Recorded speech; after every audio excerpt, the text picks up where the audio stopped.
The builders of India's heritage. Mira Bai.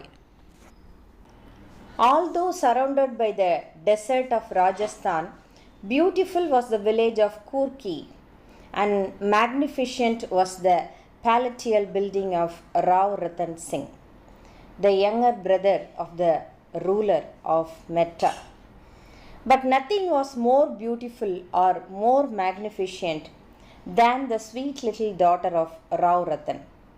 When she danced, clapping her tiny hands and moving her bejeweled feet rhythmically, 100 hearts danced. She was the charm of the whole village. One evening, a marital procession was passing by the palace, with the bride and the bridegroom at its center, flutists and drummers leading it. The child witnessed the procession from her balcony with rapt attention. When it had passed, she came running down to her grandpa, Daduji, a grand old Rajput, and demanded, "Why don't you arrange for my marriage?" "But aren't you too small to make a bride?" asked the loving grandpa. "No, I am not," replied the child. "And we have to find out the best bridegroom of all for a princess like you. It will take time," commented the smiling friends of Dudaji. But no answer would satisfy the girl. She must marry forthwith, she insisted. In a nook of the house relaxed an old traveler. He was attracted by the child. He came forward and looked into the child's eyes. A mysterious smile played on his lips. Yes, he had at last met the right person. "Come, my daughter, come to me," said the old man. Next moment, he showed her an idol, an image of Lord Krishna, and said, "Here is your bridegroom. Don't you recognize him? Your Giridhar Gopal? Come, take him.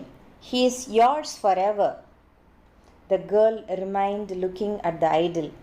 She was under a spell, as though the idol indeed seemed to her to be known for ages.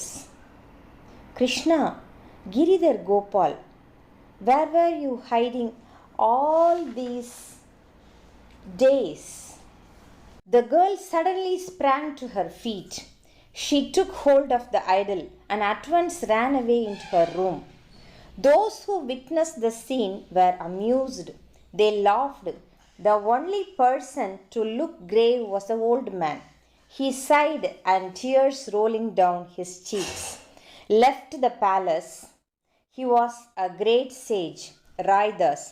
He knew that his days on the earth were numbered. He was looking for a worthy person whom he could entrust with the idol. In Rao Ratan's daughter, he had recognized the soul who deserved the deity.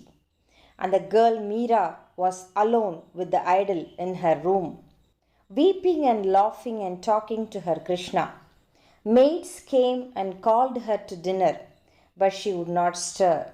Even her dear mother could not take her away from her idol.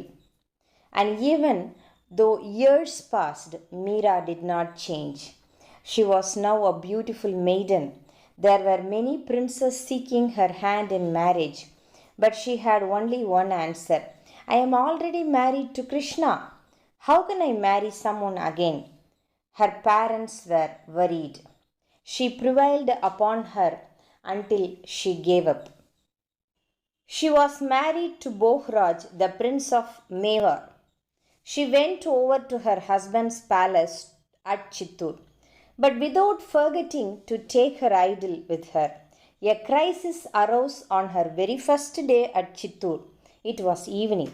Mira was engrossed in worshipping her deity when her mother-in-law sent for her. She must participate in the worship of the family deity. Mira was in no condition to hear the command, but the members of the family, including her husband, took it as an insult to them. The infuriated Bohraj rushed into her chamber. but he stood stupefied at the threshold. To see Mira lost in trance before her Krishna was a divine sight. Bohraj's wrath gave way to a deep sense of respect for his wife. Soon he built a beautiful shrine inside the palace for her to install and worship her Krishna. There were people in the palace staff who could feel the greatness of Mira. There were devotees of Krishna in the city too. Soon they began to collect in front of the shrine when, in the evening, Mira worshipped Krishna, singing her sweet prayers in a melody hitherto unknown. Mira was hardly aware of others' presence. She saw her Lord and Lord alone. But respectful though Bohraj was towards her, he realized that Mira had no interest in the world. She was dutiful towards her husband and submissive too, but that was not enough to satisfy Bohraj. His sister Uda and stepbrother Vikram were mean and jealous. They detested Mira, for they thought that she was harming the dignity of the family by singing and dancing in public. They inspired their brother to take another wife. Mira was informed of her husband's fresh marriage when the new bride was about to arrive. But far from expressing shock or surprise, she went out to welcome the bride and gave her all the love due to a younger sister. Bohraj was moved. This was in the early part of the 16th century. Soon Bohraj had to join the other princes of Rajasthan in an expedition against some powerful invaders. He returned to his palace mortally wounded. He breathed his last while Mira nursed him. Words of gratefulness for Mira were his last words. Thereafter, life became a continuous trial for Mira. Her fame as an enlightened soul was spreading. Vikram, who ascended the throne of Mewar, saw that the people of Chittur respected Mira more than himself. He was furious. He and Uda decided to put an end to Mira's life. One day, as Mira would sit down for worship, a sack full of fresh flowers reached her. She was delighted, but as soon as she picked up the flowers, a few snakes, terribly poisonous, emerged from the sack. However, they slithered away quietly. Vikram and Uda took a far more cruel step this time. One day, when Mira was alone in the shrine, Uda approached her with a cup of poison. As she would enter the shrine, she heard Mira singing. At times I think it is poison I should drink. Uda was taken aback. Has Mira come to know of her design? But she dispelled such fear from her mind and entered the room and asked Mira to drink from the cup. It is the ruler's order, she said in a stern voice.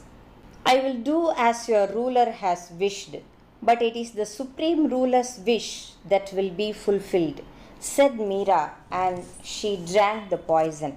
Uda waited with bated breath to see Mira collapsing, but Mira went on singing. Uda trembled and soon fell at Mira's feet, but time had come for Mira to leave Chittur. She must go to Mathura, sanctified by Krishna's memory. From Mathura, she went to Dwaraka, where Krishna had spent his last days. Wherever she went, she aroused instant love and respect in the hearts of devotees. Many saw in her the aura of Krishna. Once, when a group refused to see her because he never saw a woman, he remarked, well, he was under the impression that for Vaishnavas there was only one man, Krishna. It is amazing that there is a second man. When the Guru heard the comment, he at once came out and greeted Mira with humility. Mira passed her days in the ecstasy of devotion, composing new lyrics and singing them in Krishna's temple at Dwaraka. But Chittur was going through bad days. Vikram had been killed by a young man whose father he had killed. Calamities visited the city, and the people thought that they were the consequences of the rough treatment meted out to Mira. The people deputed a group of Brahmins to persuade Mira to return to Chittur. The delegation pleaded with Mira with ardent passion. They would not go without taking her back with them. They fasted in front of the temple. At last, Mira told them that she would seek the Lord's opinion. She entered herself in the inner chamber with the deity. The Brahmins guarded the door so that she could not give them the slip. A long time passed. Impatient, they pushed open the door. But where was Mira? She had disappeared. The deity stood wrapped up in her sari. She had immersed in him. Thus ended the life of a great soul. But the composition she has left are immortal, both for their profundity and lyricism. They have continued to nurture the flame of bhakti in innumerable hearts. Out of them had been born many mystic poets.